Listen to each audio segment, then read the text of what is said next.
Where are you from boss? I'm from London.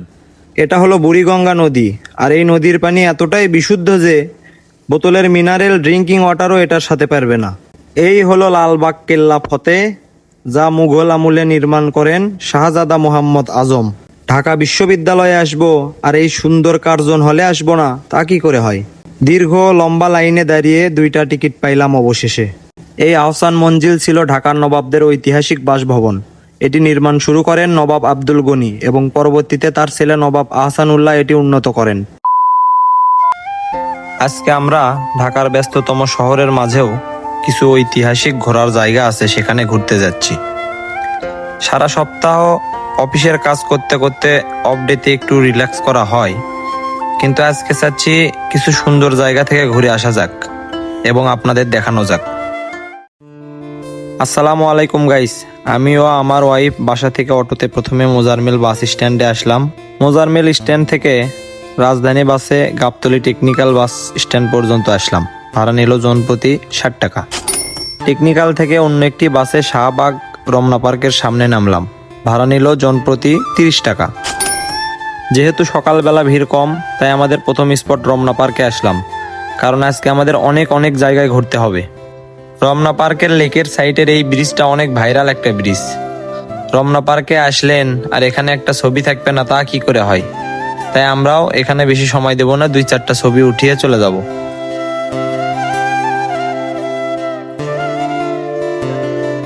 এখন আমরা যাব ঢাকা বিশ্ববিদ্যালয়, তাই রমনা পার্ক ছেড়ে সোহরাওয়ার্দী উদ্যানের ভিতর দিয়ে হেঁটেই চলে যাচ্ছি টিএসসি চত্বরে। চলে আসলাম টিএসসি, আর এখান থেকে একটা অটোরিকশা নিয়ে চলে আসলাম আমাদের পরবর্তী গন্তব্য শহীদ মিনারে, কেন্দ্রীয় শহীদ মিনার। এখান পর্যন্ত ভাড়া নিল 20 টাকা। একে তো শুক্রবার, তার উপর সকালে 11টা বাজে। শহীদ মিনার এখন অনেক ফাঁকা, কিন্তু বিকালবেলা এখানে লোক রাখার জায়গা খুঁজে পাওয়া যাবে না। শহীদ মিনারে অল্প কিছুক্ষণ সময় দিয়ে হেঁটেই চলে আসলাম আমাদের পরবর্তী গন্তব্য কার্জন হলে। ঢাকা বিশ্ববিদ্যালয়ে আসবো আর কার্জন হলে আসবো না, এটা কি করে হয় বলুন? বরাবরের মতো ঢাকা বিশ্ববিদ্যালয়ের সবচেয়ে সুন্দর জায়গা হলো এই কার্জন হল। শুক্রবার সকালবেলা, এখন বাজে 11টা সামথিং, তাই বেশি মানুষ নেই। বিকেলে এখানে এত পরিমাণ লোকজন থাকবে বলে বোঝানো যাবে না।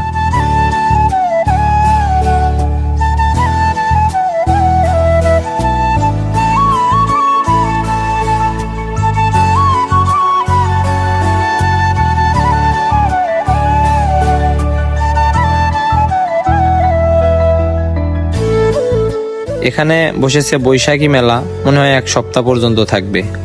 যাই হোক গাইস, আমাদের এখন কার্জন হল ছাড়তে হবে। আজ আমরা প্রতিটা জায়গায় অল্প সময় দেব, কিন্তু অনেকগুলো জায়গা ঘুরে দেখব, কারণ আজ বের হয়েছি ঘোরার জন্য। আমার বউ তো এখনোই ক্লান্ত হয়ে গেছে। বউ দেখা করবে তার বান্ধবীর সাথে, তাই নিয়ে আসলাম রোকেয়া হলে। রোকেয়া হলের গেস্ট রুম থেকে ফ্রেশ হয়ে নামাজ বিরতির পর আমরা একটা রিক্সা নিয়ে রওনা দিলাম লালবাগ কেল্লার উদ্দেশ্যে।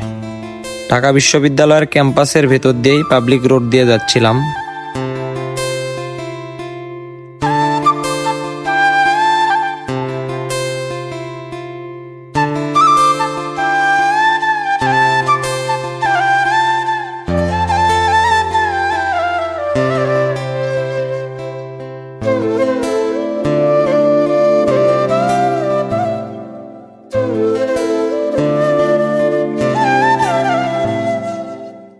দেখা মিলল বাংলাদেশ প্রকৌশল বিশ্ববিদ্যালয়, বুয়েট।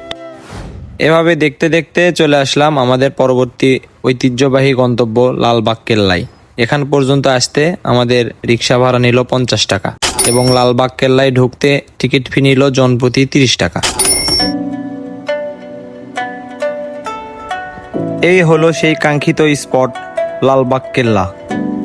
ঢাকার বুকে এই বিল্ডিংগুলোর মাঝে এত সুন্দর একটা জায়গা আছে, না আসলে বোঝানো যাবে না। এটাই প্রথম আমাদের এই লালবাগ কেল্লায় আসা, এর আগে কখনো আসা হয়নি। ছবিতে যেমন দেখেছিলাম তার থেকেও অনেক গুণে বেশি সুন্দর লাগতেছে সামনাসামনি দেখে। আমি বর্তমান আছি এখন একটা ঐতিহ্যবাহী জায়গায়, পুরান ঢাকার একটা ঐতিহ্যবাহী জায়গা। পুরান ঢাকা বললে ভুল হবে, ইনফ্যাক্ট পুরো বাংলাদেশেরই একটা ঐতিহ্যবাহী জায়গায় লালবাগ কেল্লা। ঢাকার আশেপাশে আপনারা যারা আছেন লালবাগ কেল্লায় ঘুরতে আসতে পারেন, খুব সুন্দর একটা জায়গা। লালবাগ কেল্লা মুঘল আমলের একটি ঐতিহাসিক স্থাপনা, যার নির্মাণ শুরু করেন শাহজাদা মোহাম্মদ আজম। এই কেল্লার ভিতরে আছে বিখ্যাত পরিবিবির সমাধি, যা ইতিহাস ও রহস্যে ঘেরা। এটি অসম্পূর্ণ অবস্থায় রয়ে গেলেও এর স্থাপত্য ও সৌন্দর্য আজও সবাইকে মুগ্ধ করছে। ঢাকার ব্যস্ততার মাঝেও এই জায়গাটি শান্তি আর ইতিহাসের এক সুন্দর মিলনস্থল।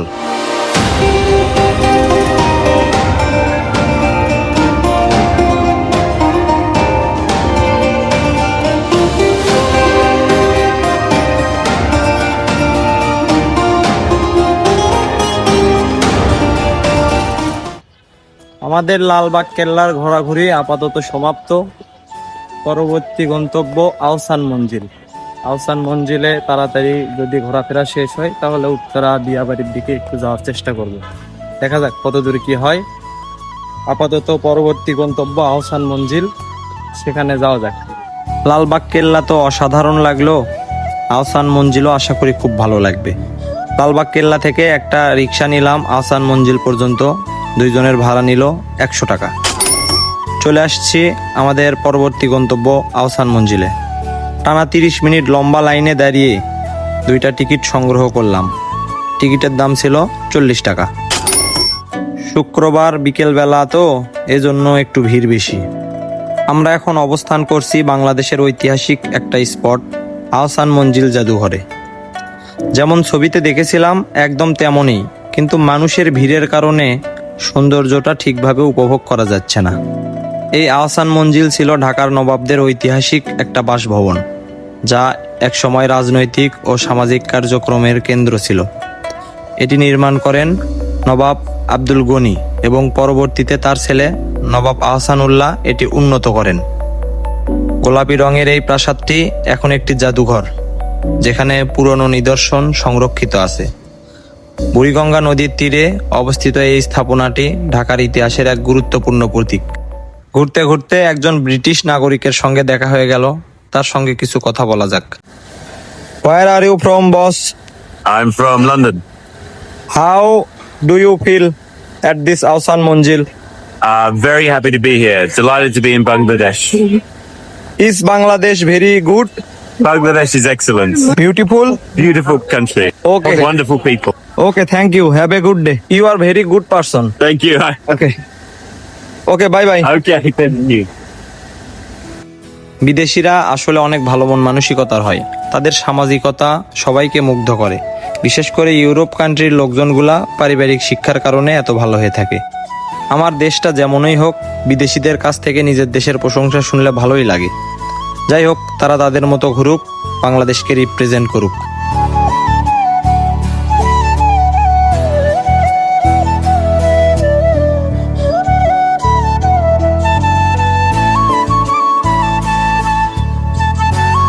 আহসান মঞ্জিল ঘোরাফেরা আমাদের শেষ।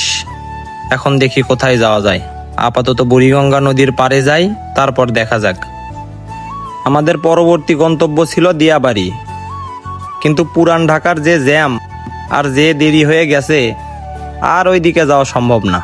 তাই আপাতত আশেপাশে কিছুটা জায়গা ঘোরাফেরা করে আজকের জার্নি আমরা সমাপ্ত করতে চাই। দেখা যাক কতদূর কি হয়, আপনারা আমাদের সাথেই থাকুন।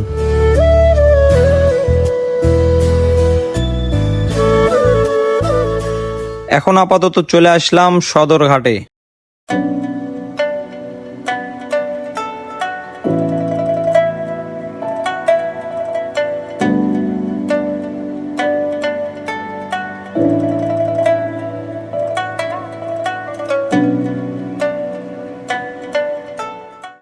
সারাদিন ঘোরাফেরা শেষে এখন মন চাচ্ছে একটু নদীর ওই পারে যাই, কেরানীগঞ্জের ওই পারে যাই। বুড়িগঙ্গা নদীর এই চরম বিশুদ্ধ পানির মাঝে নৌকা ভ্রমণ করা যাক। এপার থেকে আপাতত ওই পারে যাই। ফেরির ভেতর দিয়ে সামনে যে একটা নৌকায় উঠলাম। নদীর মাঝে এসে ভালোই লাগতেছিল। বুড়িগঙ্গায় এভাবে আগে ঘোরাফেরা হয়নি অবশ্য।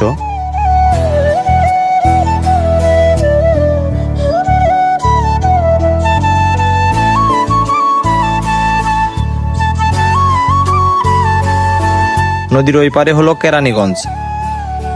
নৌকা থেকে নামলাম, 5 মিনিট দাঁড়িয়ে আবারও অন্য নৌকায় উঠলাম। উঠে নদীর মাছ দিয়ে আবার আগের জায়গায় চলে গেলাম। নদীর ধার দিয়ে যাওয়ার সময় বোঝা যাচ্ছে এই নদীর পানিটা কতটা বিশুদ্ধ। মানে প্যাকেজিং যে পানিগুলো আছে তার থেকেও বিশুদ্ধ, মানে এটা একবারে সরাসরি খাওয়ার উপযোগী। এখন আপাতত আমাদের কোনো গন্তব্য নাই, গুলিস্তানের দিকে যেতে ইচ্ছা করতেছে। একটা রিক্সা নিলাম গুলিস্তান যাওয়ার জন্য, দেখি কিছু কেনাকাটা করা যায় কিনা। গুলিস্তান নাকি অনেক কিছু কম দামে পাওয়া যায়, যদি কিছু ভালো লাগে কিনবনি। গুলিস্তান পর্যন্ত আসতে আমাদের রিক্সা ভাড়া নিল 60 টাকা। গুলিস্তান কোনো কিছু ভালো লাগলো না, তাই সচিবালয় মেট্রো স্টেশনে চলে আসলাম। এখন যাব কারওয়ান বাজার। কারওয়ান বাজার মেট্রো স্টেশনে নেমে বসুন্ধরা সিটিতে যাব একটা হাত ঘড়ি কেনার জন্য। 2টা টিকিট নিলাম সচিবালয় থেকে কারওয়ান বাজার, 30 টাকা নিল জনপ্রতি।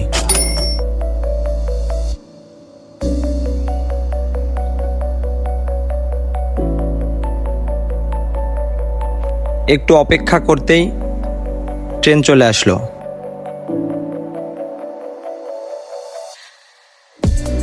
কিন্তু যে লোকজনের ভিড়, ওঠায় এখন এক প্রকার যুদ্ধ হয়ে যাবে।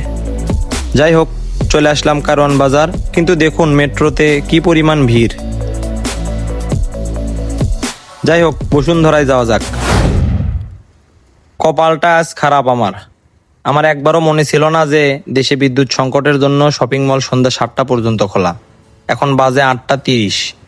যাই হোক, শপিং মল বন্ধ, আবার মেট্রোতে যাই মিরপুর 10 পর্যন্ত। ওখান থেকে যাব সরাসরি গাজীপুর চন্দ্রায় বাসে করে।